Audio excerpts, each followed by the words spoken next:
So we've talked about what you need to hear is when things move chromatically.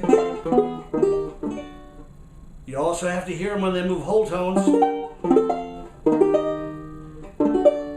From that down to the fifth. You have to hear whole tone movements. You have to hear chromatic movement. You have to hear seventh movement, cycle of fifths. You have to hear cycle of fifth movement. Could be this way. You have to hear the cycle of fifths movement. You have to hear just if something becomes a pattern. A person may do something for a pattern. They may go like, bye bye blues. Now that chord, why would you put that chord in there? Because you're going to go bye bye blues. You see, you're going to do that same chord a half step higher. But what you've done is make it a half step from where you think you're going to hear it, and then that resolves to where you hear it.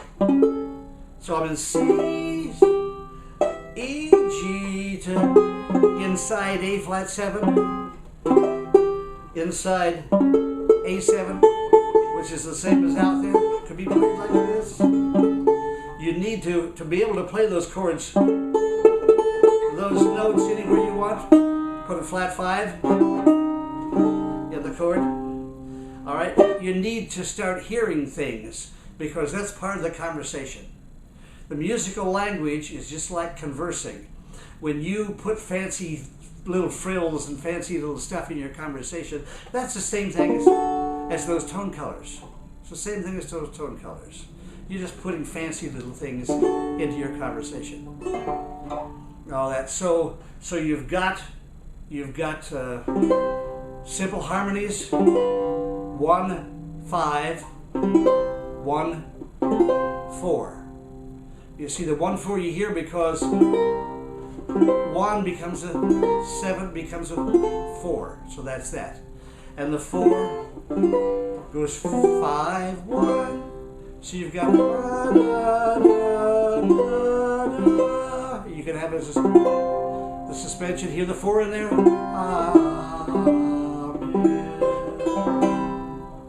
So you got to start hearing those different things. The major sevenths. Before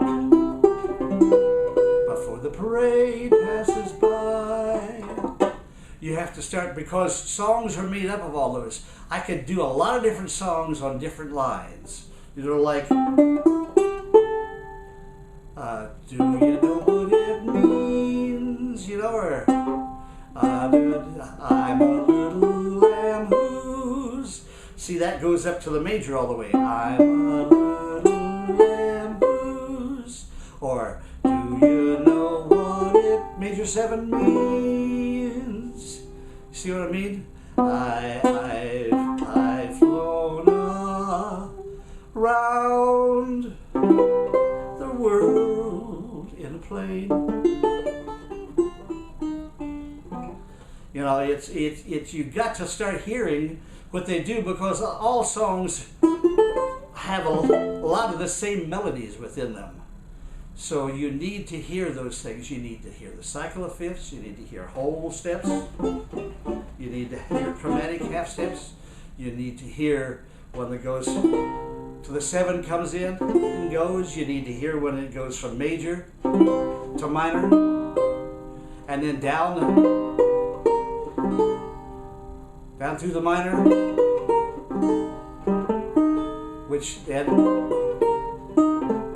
goes to an F7, goes to an F7, when the graph of the C minor goes down.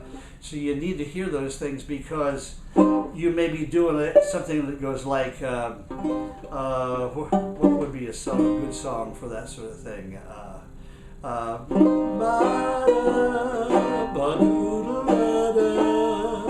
You know, and then the minor,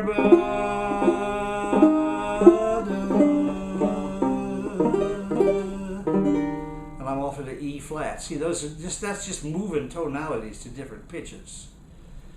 And so that's how songwriters write songs. They move tonalities. That's called modulating.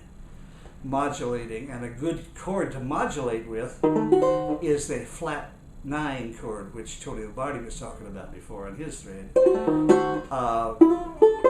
The flat 9 chord, if you play it on a 4-string instrument sort of like this, it looks like a diminished chord. It's really this chord. That's an F7 chord, but if I play the 9, it's up here. Because it's the G. Flat 9 would be G flat, which makes it a diminished chord. It's a flat 9 chord of an F chord. Now that's a good modulating chord because any note can name it.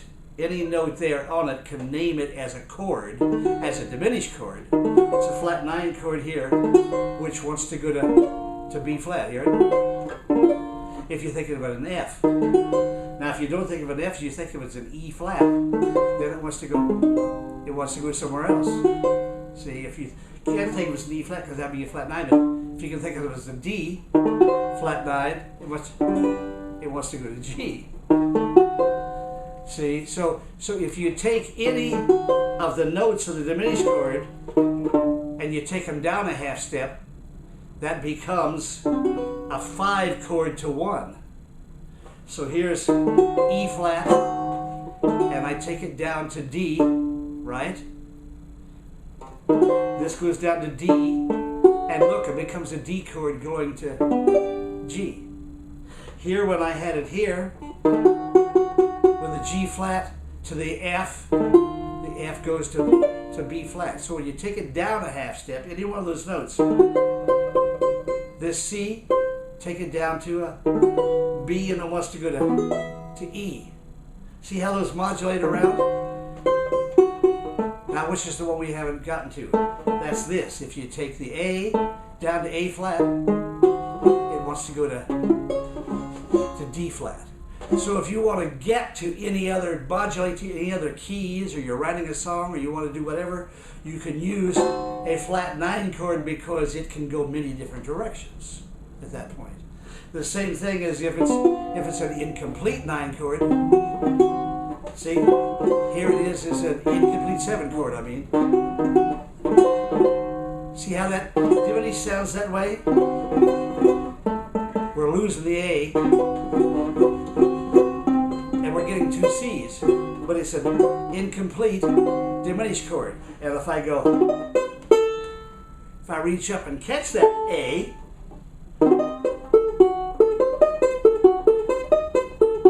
it's a diminished chord. So if you were going the old tune of Louis Armstrong's, you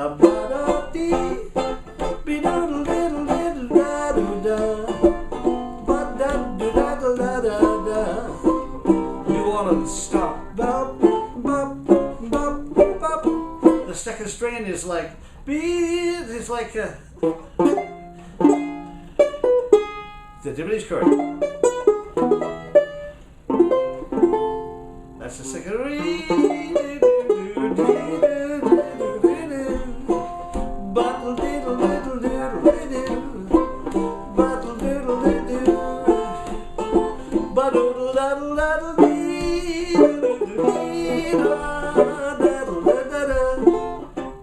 So that incomplete 7 chord can become a diminished chord, which is also a flat 9 chord. It's all different kind of stuff.